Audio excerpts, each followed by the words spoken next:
What's going on, family? This is Scrapbook Boxing Museum of the Forgotten Fisticuffs series. We're going to continue with Grudge Match Volume 19. Now, this fight here is a quintessential grudge match. A grudge match to me, at its highest form, is when you have two different fighters, perhaps two different countries or two different cities, that represent that country or city at its highest level. Almost as though the entire country or city is supporting that particular fighter. And you have many of those over the years. But in this particular case, you have Salvador Sanchez from Mexico. He was a WBC featherweight champion. He was born 1959, and unfortunately for him, he died in 1982, too soon. He died during an automobile accident. You see, Salvador Sanchez used to drag race. He loved cars. And it was just an unfortunate accident that the car crashed, and he was in it. And he left us too soon. Because there was a lot of fights that I would have liked to have seen him in order to rate him as the greatest Mexican fighter of all times. I would have liked to have seen Salvador Sanchez face Roberto Duran. It's too bad Roberto Duran moved up to the welterweight division to face Sugar Ray Leonard in 1980. Perhaps they could have met in the middle, but that would have been a superb fight. I would have liked to have seen Salvador Sanchez face Wilfredo Gomez twice. Alexis Aguayo, who was on the schedule. We missed those fights. But Salvador Sanchez leaves a legacy of great performances for us to see. And he left behind one of the greatest fights of all time against this gentleman here, Wilfredo Gomez. Now, Gomez was from Puerto Rico. As you see, he held the WBC Super Bantamweight Championship of the world. He was an undefeated fighter who had a record of 32-0 with 32 knockouts and 1 draw. He fought some of the great fights of his time. Now, Gomez was born October 29th, 1956. He stood 5 foot 5 inches and weighed 118.5 to 138 pounds. He held the WBC Super Featherweight Champion of the world, WBC Featherweight Champion, and WBC Super Bantamweight Champion.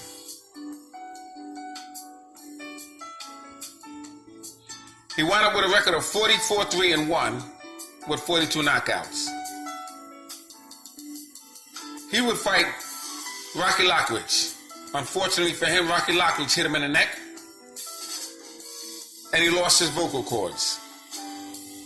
But he was in there with greats such as Carlos Zarich. That was a brutal fight. Juan Laporte, Puerto Rican native. In fact, in that particular fight, Camacho was in the ring with Juan Laporte, supporting him. Lupe Pinter, one of the most brutal fights in boxing. Juan Antonio Lopez. Dong Kong Young, who he took the title from. Ruben Valdez. Fascinating fights Wilfredo Gomez has been in. As for Salvador Sanchez, he would be elected into the Boxing Hall of Fame in 1991. He stood 5 foot 7 inches and weighed 125 to 129.5 pounds. Now you're looking at a man here in Salvador Sanchez that was very quick with his feet and hands. Masterful jab. Beautiful combinations. And never stopped coming. And a lot of times you look at Mexican fighters as not so much as master boxers. But the first master boxer I've ever witnessed was a fighter by the name of Chalky Wright. He himself was from Mexico. He got outboxed by Willie Pep, but he was in great fights.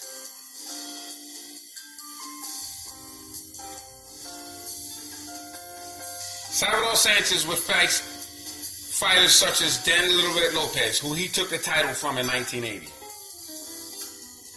Ruben Castillo, who would be champion as well. Juan Laporte, great fighter from Puerto Rico. I knew him personally. He lived in the Bronx, New York. He used to train in Gleason's gym. Nicky Perez, Patrick Ford, James Martin, Hector Cortez, just to name a few.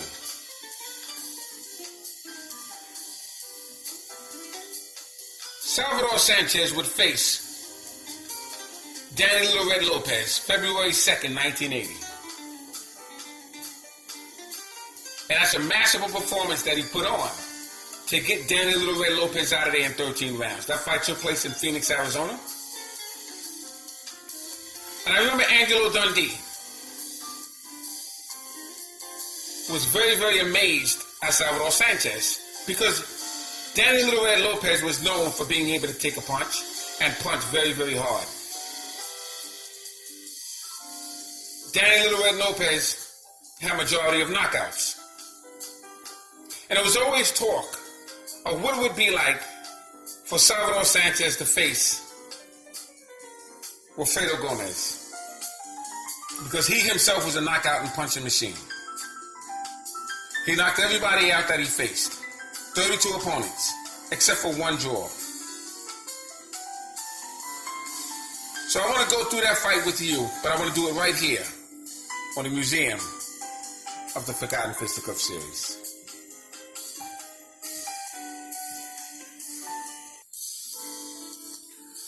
Wilfredo Gomez used to train when he would stand up against the wall in a shadow boxing position and have his trainer throw a rubber ball to his head as hard as he possibly could. And he would keep that training going. He would train very, very hard on the heavy bag, on the speed bag, on the double end bag. He would jump rope. He would jump up and down on the exercise bed. He took his craft very serious. So serious that on May 21st, 1977, he would win a WBC Super Bantamweight Championship from Dong Kong Now he himself was dropped in that particular fight with a vicious left hook. But he got right back up and knocked out Dong Kong I remember that fight like yesterday. You see, I used to watch a lot of these fights on a channel called Telemundo. And these fighters, they just inspired me. The heart. The ability to take a punch, but punch right back. And Gomez never quit. And that's what I most admire about Wilfredo Gomez.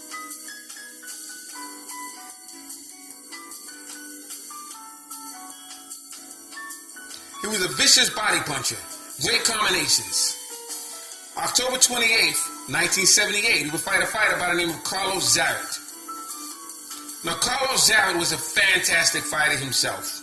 They fought for the WBC Super Bantamweight Championship. And Gomez showed very quick combinations. Hit him with straight rights, awesome left hooks.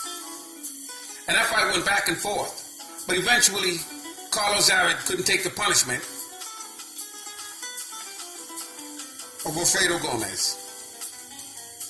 And he was knocked out. And I believe that was the first time Zarate has ever lost a fight.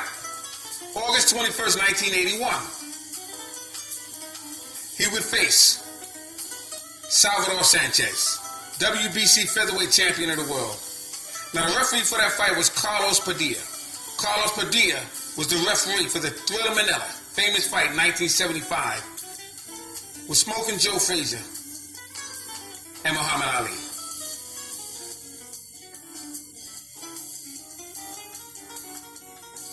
Now Sanchez was up against the ropes. Wilfredo Gomez was throwing punches, but he got caught with a left hook and he went to the canvas. But what amazed me about that fight was the opening ceremony. You had bands on both ends of the ring, and they were battling it out.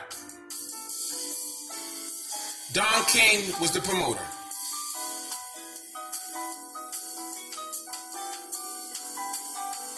And one thing I give credit to Don King for, he knew how to promote a fight.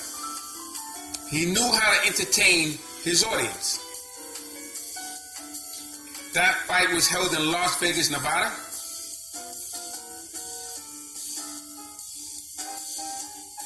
Wilfred Benitez and Jose Torres were there to support Wilfredo Gomez.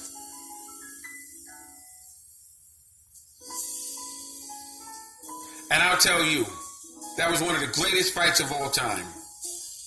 Larry Holmes was part of the ring announcements.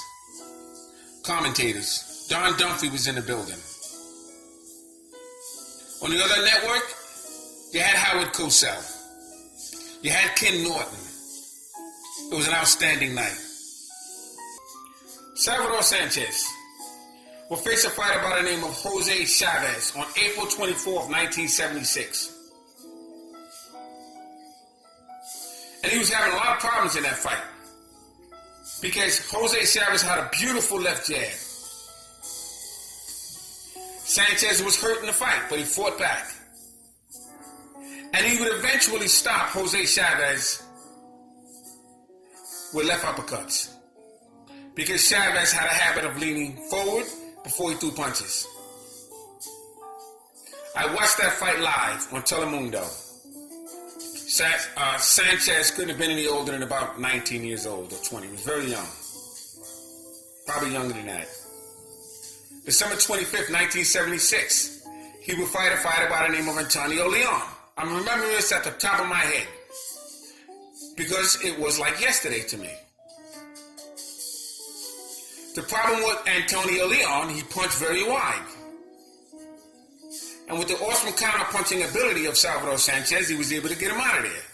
He fought Juan Laporte. Davey Pearl was the referee in that fight. Juan Laporte suffered a cut. He went down, but he was able to withstand a punishment, and he went 15-round distance. Juan Laporte fought them all. He fought Julio Cesar Chavez, Wilfredo Gomez, Salvador Sanchez, Rocky Lockridge. He was in there with them all.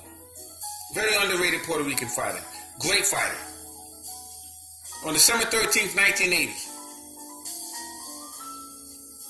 that was an outstanding fight with Juan Laporte. And that was the same year that he would win his WBC Featherweight Championship strap from Danny Little Red Lopez.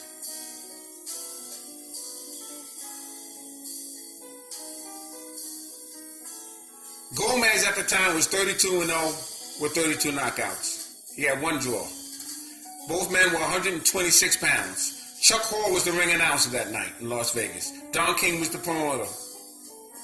Carlos Padilla was the referee. You had Dr. Romeo and Flip Homansky. The judges were Dwayne Ford, Chuck Baker, and Charlie Roth, the knockdown keeper. Had a lot of experience. And when that bell rang, I was at the edge of my seat because I knew what I was looking at. And both men went right straight for one another. They didn't play any games. See, that's what happens when you have two of the great fighters face each other. This is the type of entertainment you're going to get. And it's going to bring the best out of one another, as it did that night. Wilfredo Gomez fought a masterful performance. The only problem was he was a smaller man that went up to try and chase a title away from a master counterpuncher. Salvador Sanchez would not be denied. He threw beautiful combinations at Gomez. Gomez showed a lot of heart. He threw left hooks and uppercuts himself. But the punches of Salvador Sanchez was just a little bit too much for him. And eventually he would get Gomez out of there in 8 rounds. Gomez was against the ropes. Sanchez was hitting him with beautiful combinations. Gomez staggered. Sanchez hit him with a right-hand piece. Gomez went down.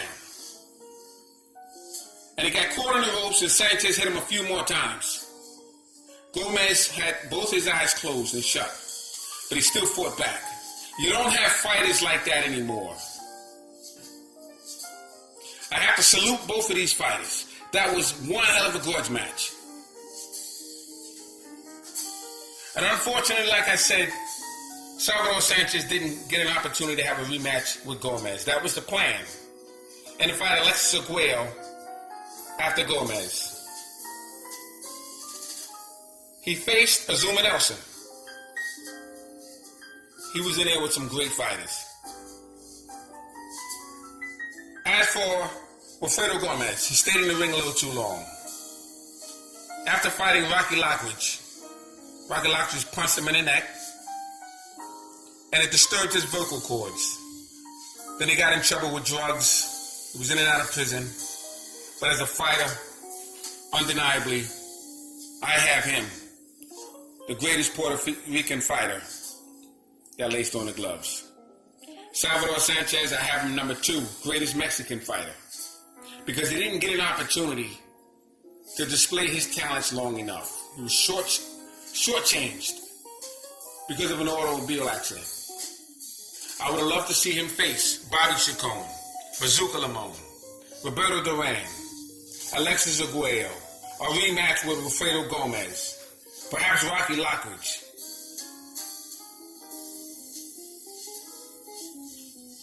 Salute these great fighters. I want to show you an opponent, if I can. Lupi Pinter, who's a WBC bantamweight champion. He had a war with Wilfredo Gomez. That fight took place December 1982. That's a fight that I would never forget. Outstanding fight between Lupi Pinter and Wilfredo Gomez. Salute to Lupi Pinter. I would have liked to have seen Sean O'Grady, who was the WBA lightweight champion. And he wound up becoming an announcer for USA Boxing with Al Albert. That would have been something to see. Sean O'Grady and either Wilfredo Gomez or Salvador Sanchez. I would have liked to have seen Edwin El Chapo Rosario with either of those men. Now, there were different times, I understand that. But Gomez fought up to 1984. Sanchez left us too soon. That would have been a great fight. I would have loved to have seen Hector Macho Camacho between Salvador Sanchez or Wilfredo Gomez.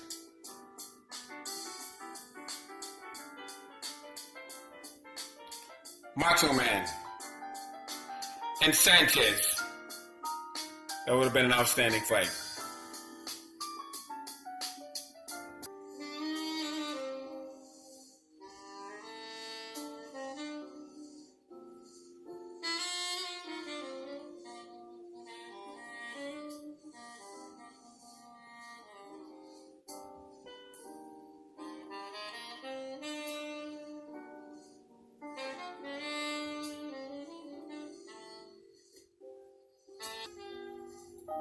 Salvador Sanchez or Wilfredo Gomez.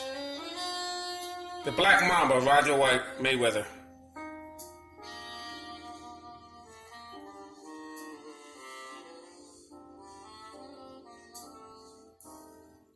Would have been very interesting. Now, Wilfredo Gomez did fight Rocky Lockridge. Would have been interesting to see how Salvador Sanchez would have done against Rocky Lockridge.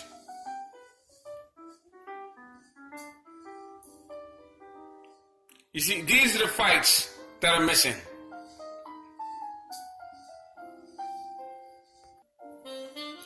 Antonio Esparagosa, WBA featherweight champion, Venezuela.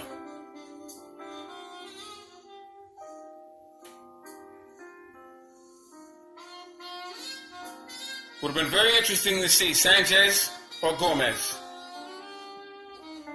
with Antonio Esparagosa. Salvador Sanchez and Juan Laporte.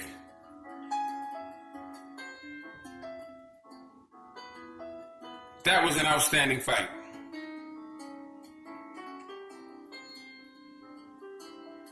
And he gave Gomez the business as well.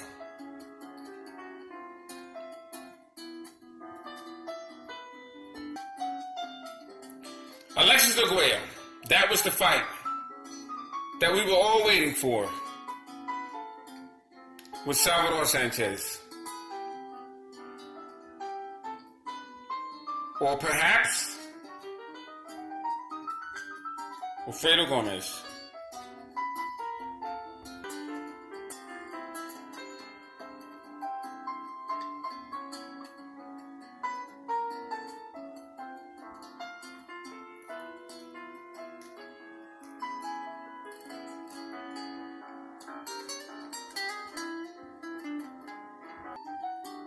Great fights with Azuma Nelson. Fantastic fighter. Nelson was the WBC featherweight champion of the world. He followed his dreams. Aklagana.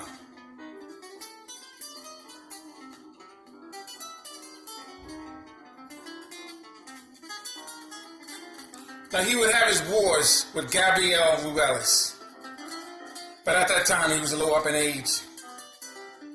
But he was a fantastic fighter, Azuma Nelson. And that would be Salvador Sanchez's last fight.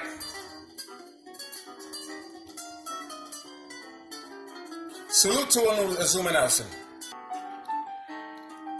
So salute to these great fighters. Outstanding grudge match that was. And this is what grudge match is all about. Fighting for yourself, fighting for your pride, your family, your last name, your heritage. It's all on the line. And that's what these great fighters symbolized. I want to thank everyone for following this series. I may do one more or two more fights in the grudge match series after this one, but I'll move on. So salute to Alfredo Gomez. Salute to Salvador Sanchez. Two of the greatest Latin fighters of all time came together.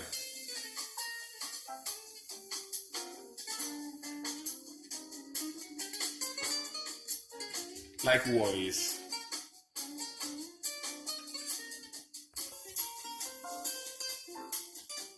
(1981). Beautiful fight. And like I said, Salvador Sanchez was just amazing to me. Because he fought 1981 with Alfredo Gomez, the way Ray Leonard fought 1981 with Thomas the Hitman Hearns. He fought Danny Little Red Lopez in 1980 twice, the way Ray Leonard fought Roberto Duran in 1980 twice.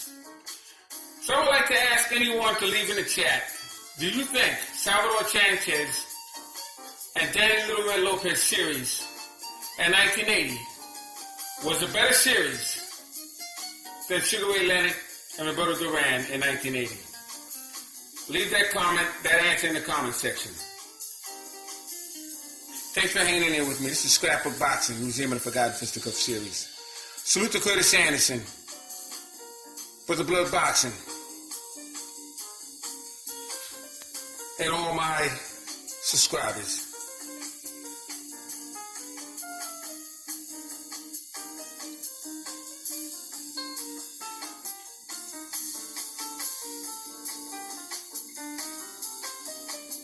Special thanks to Junior the Truth. Pete Rosario, Sir Cruisin'.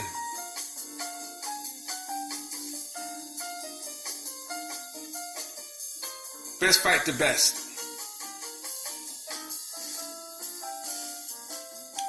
My sister Lala D.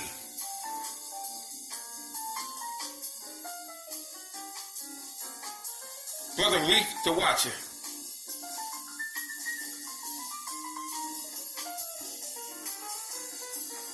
Underrated Darkness.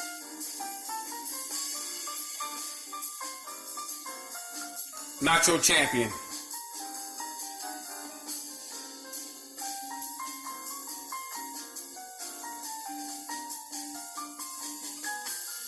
Lost Dark in Peace.